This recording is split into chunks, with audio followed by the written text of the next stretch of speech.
Hey guys, welcome back to Boneshaker.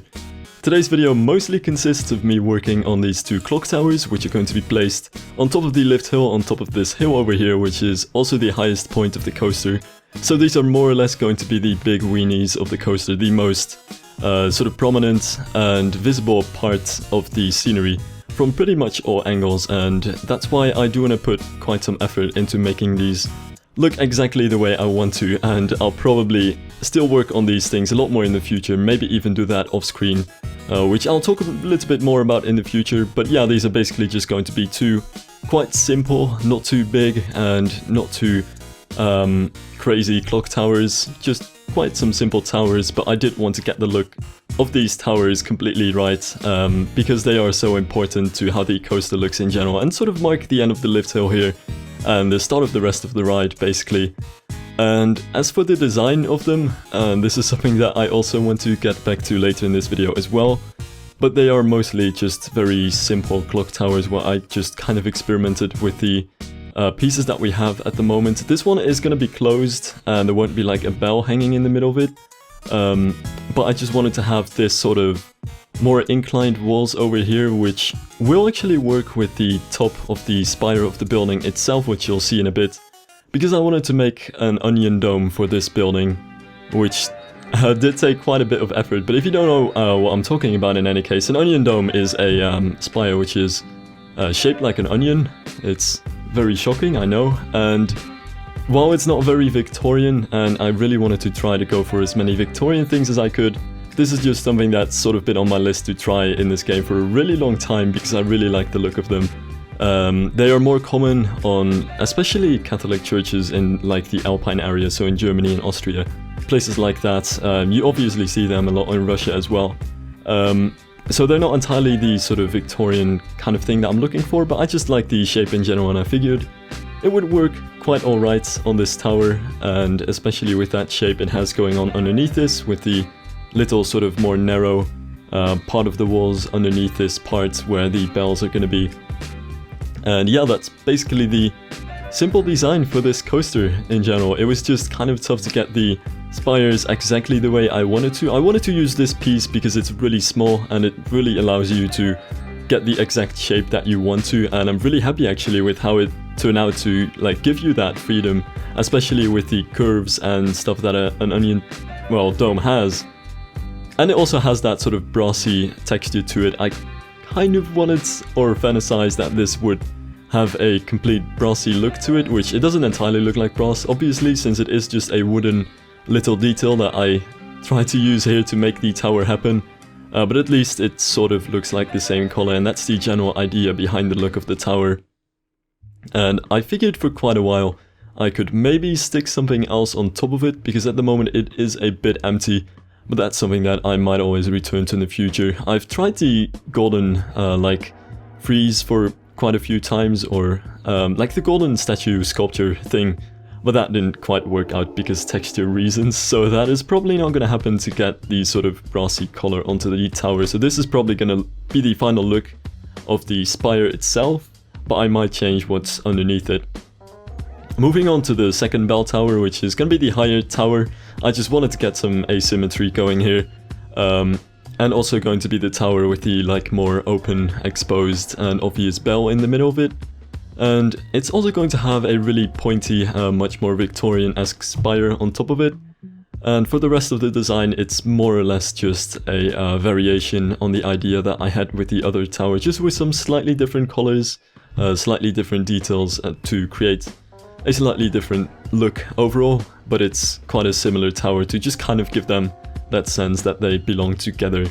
Now what I wanted to talk about, what's probably going to take quite a while, and you'll see in a second, is the very idea of steampunk behind these two towers, because I might change these quite a bit in the future and tweak them a lot, not just because they are so important for the look of the coaster in general, but also because I'm still not entirely sure about the way that these things are supposed to be. I think a good way to segue into this is actually a comment that I received very, well, not too long ago actually, which was about this awesome song called Glue Some Gears on It and Call It Steampunk. There we go. Which was about the fact, and this is also a running gag that used to be told a lot in the Roller Coaster Tycoon 3 community a few years ago, which is that people sometimes just slap gears onto something and call it steampunk.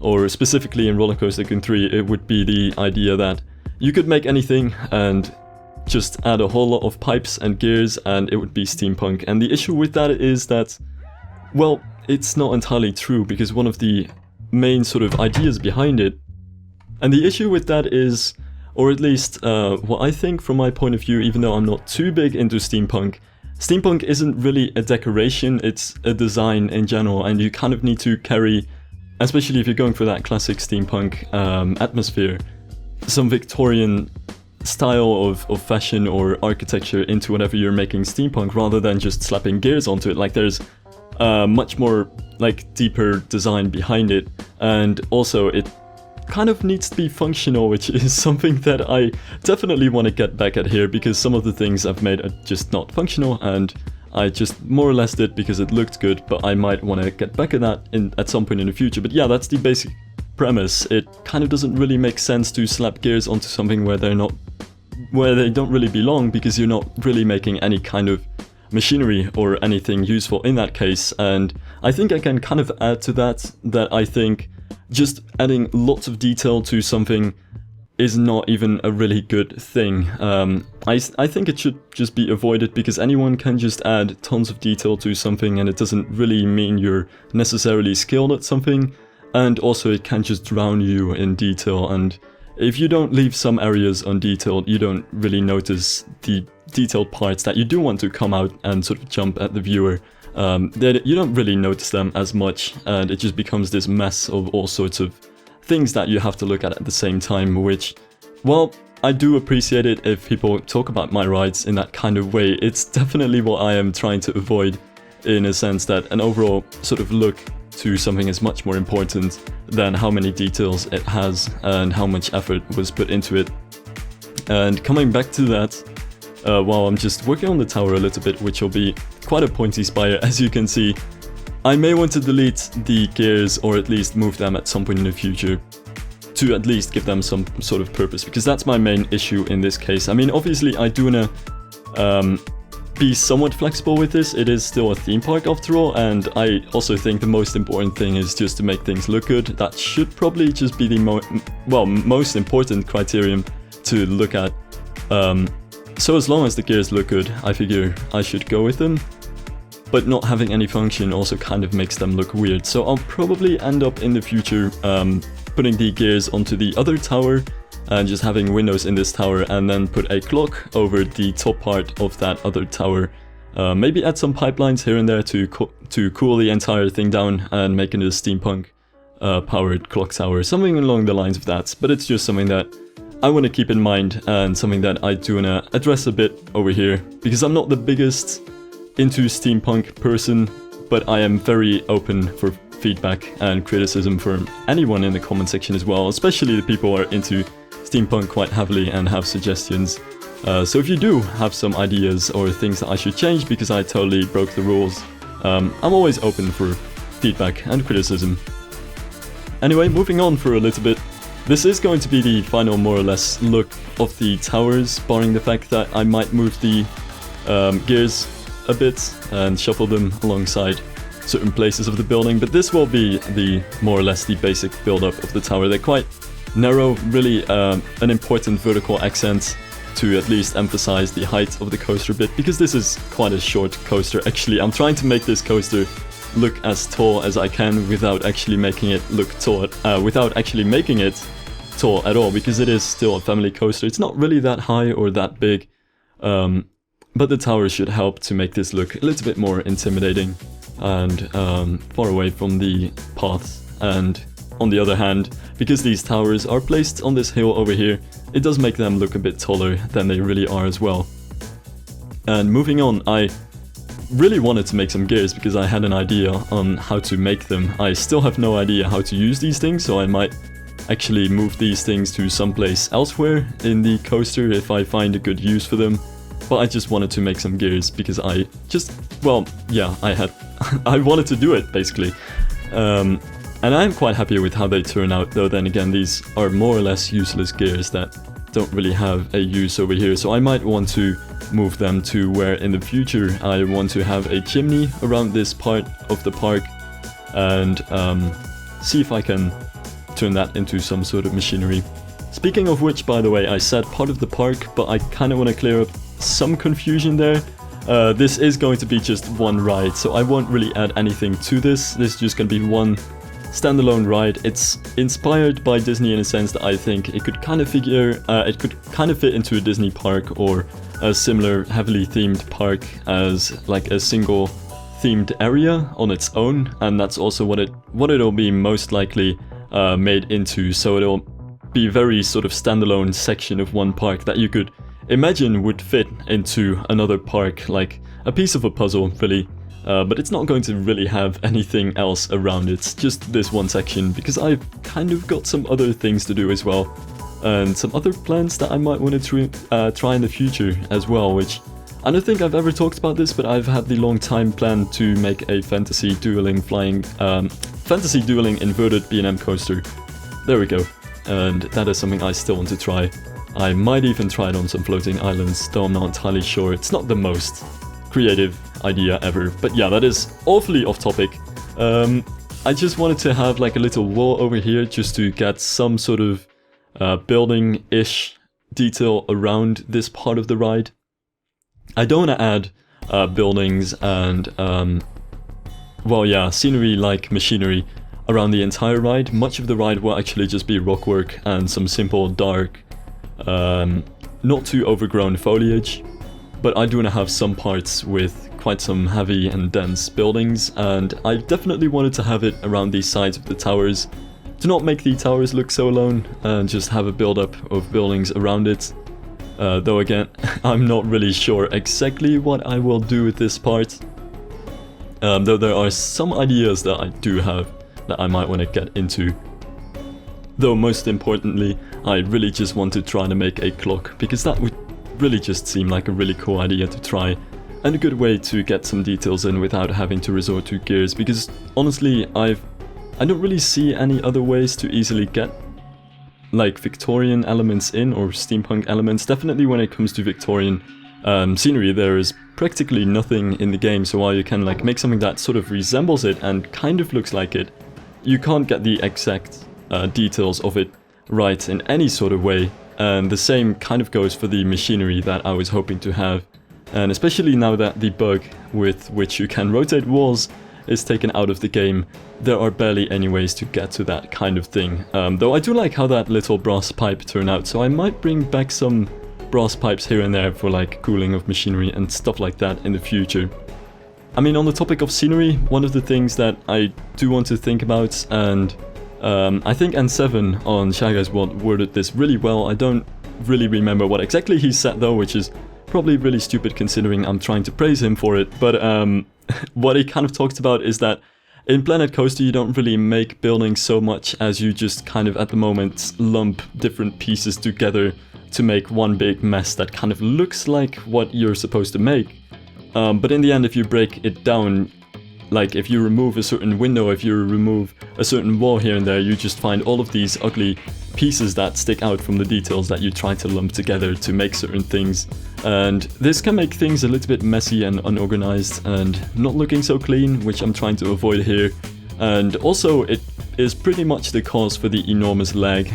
I've gotten quite a few questions about why my park lags so bad, and it's not necessarily because it's so big, but just because I've used so many different details of which you only see like a very small part, like some details sticking out of walls where 90% of the object itself is hidden within the walls and you don't see it, but all of those things are still getting rendered, and that makes the game slow as hell.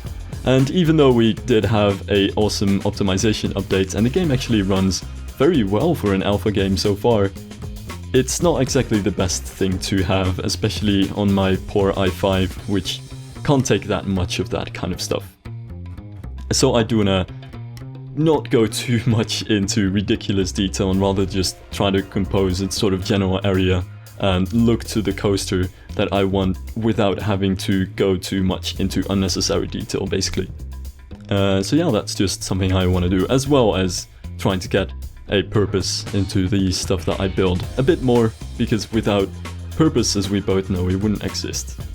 And this is something I always do, but especially in this case I feel I don't really make buildings to make them look good in general, sort of looking from every angle to make sure that they're exactly the way I want to. I rarely ever do that actually, if at all. Usually I just sort of pick a few angles which you're gonna see them from and which I want you to see them from, which in this case are really just, well yeah, the few paths that lead toward this. Mainly this path over the bridge which you see over here, the other side of the path, and as you enter the lift hill from the coaster itself are sort of like 3 angles that I try to make the buildings and the overall structure of this hill from, but not really looking from any other sort of perspective, so it probably looks really bad from the other perspectives, but I usually find it's really helpful to just try to make things from like a certain perspective and build the area around that as well to make sure it kind of looks the way you intended it to, and you can't really see it in any other way.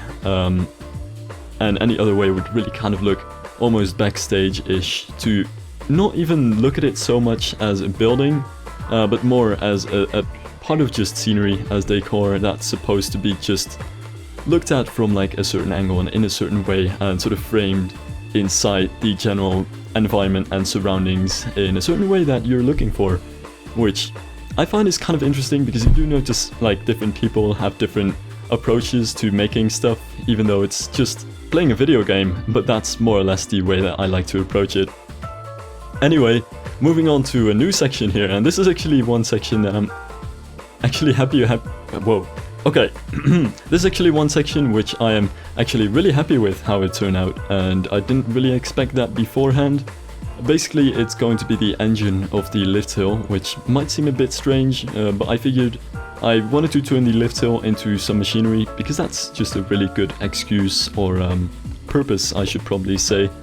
And this, in this case, is especially inspired by the engines of cable cars, like the one in San Francisco, that kind of stuff. And I checked, and it's a 19th century kind of thing, so I feel pretty safe doing this thing, and it just felt like a really fun object to mimic around the lift hill here. Basically, these are just going to be the 2 big wheels around the lift hill, which supposedly spin around as you hook onto the lift, which I can't do because in-game limitations obviously, but that's the sort of fantasy idea behind it.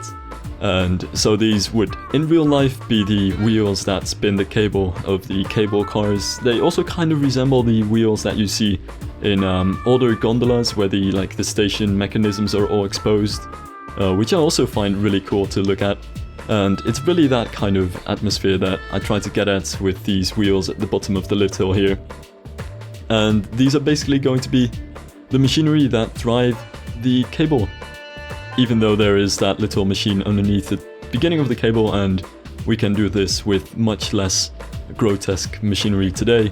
I just figured it would be a really cool way to get some scenery around here, and I'll also keep this more or less empty in the area around this too. Like this little valley where the coaster dips and drops into at later stages, and where it hooks onto the lift at the beginning, is more or less just going to be empty and sort of like a divider between the 2 parts of the ride, having the station and the top of the lift hill as the 2 parts, just to not make everything too detailed and too much of a sea of just things to look at, but make it a little bit more neat and have some areas with not that much detail as well, just to keep it a little easier on the eye, I guess. Secretly also a little easier for myself to make, but that's something I shouldn't have said. I mean, quite honestly though, I also wanted to keep this very scenery-less, so that from the station's perspective you would see the towers in the background quite clearly, and from the background perspective you could see the station, which is also quite the weenie, in the background quite clearly as well, without any sort of distractions or things blocking the view in the middle, which is also why I wanted to keep all the objects and all the scenery in this place here quite low and close to the ground, just so that you have some detail around here. Makes the ride a little bit more interesting, but it's not something that completely obscures the view of anything else in the ride. And I also wanted to get some simple foliage around here. I've gotten some comments that I should add as little foliage as I can in this ride in general, but I do want to add quite a bit of foliage just to make it look a bit fancier, but I won't go too far. It's more or less kind of the foliage that you'd probably see around like the Seven Dwarfs mine train, even though it's just a little bit more than that.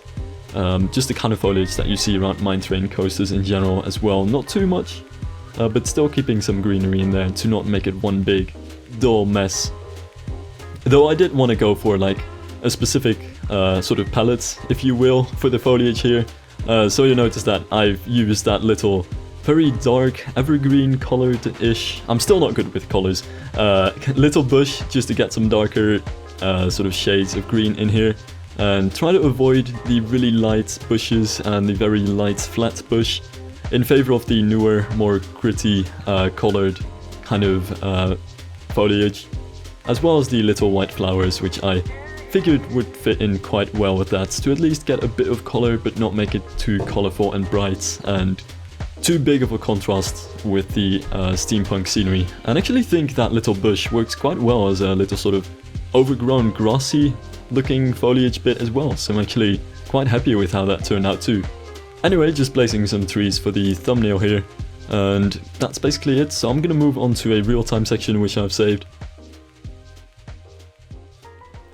Alright, so this is what the coaster looks like at the moment. It's still mostly unfinished, but the majority of the main sort of hill in the middle is already finished, at least on this side, so it does give a good idea of what it's going to look like, more or less, in the end. I do want to continue this sort of general terrace-like thing which I have on this side as well, but I don't want to get too many details in, and much like I have over here, this area is kind of empty at the moment, and I do want to leave this empty just to be able to bring out the details of the parts that I will heavily theme out a little bit more and not make it too chaotic over here and like it's too much a sea of just steampunk objects. Did I just see steampunk? I totally meant steampunk. And I might get like a chimney over here. I'm still not sure about that one, but I still want to have like a little bit more scenery around this area as well. But yeah, this is basically what this part looks like at the moment. I do really like how like the horizontal sort of terrace look of these objects over here, especially these like little paths and walls that stick out, kind of bring out a little bit of a horizontal feel to the hill itself. And then you have those vertical elements, especially like the towers that kind of tower up higher a little bit. And I'm actually really happy with how the wheels came out that really drive the lift hill, or supposedly do, over here as well. And this should more or less also be the final sort of machinery that I have around this area. This is more going to be of a sort of natural, making its way through canyons at the end of the coaster kind of part, without all of the machinery and steampunky details that the rest of the ride has. And yeah, that's pretty much most of my planning at the moment. And I'm probably also a bit closer to completion than it really looks, because so far I've already made a bit more progress than I expected to make in this episode, and the rest is a little bit more simple than the really important weenie stuff over here. And I think I might actually be able to at least finish this part and move on with this part in the next episodes and get that all over with in like 2 or 3 maybe episodes, and a couple more parts to get this area around this all done. But even though it doesn't really look like it, I think I'm already quite well, almost finished with major parts of the roller coaster already. So that's pretty good. This will more or less stay the way that it is at the moment. I won't really change much about it. There are a couple of things which I like might tweak a little bit, but this should be the general look. Like, I really won't go into too much detail around this valley in general, just to have the details that I have at the moment pop out a little bit more, and also keep most of the attention, because that is more or less the intention over here on the central hill over here, which really has the highest amount of detail and the highest point of the ride as well. So yeah, thank you guys for watching. Next time I'll try to get some stuff in this area, so I hope to see you guys then.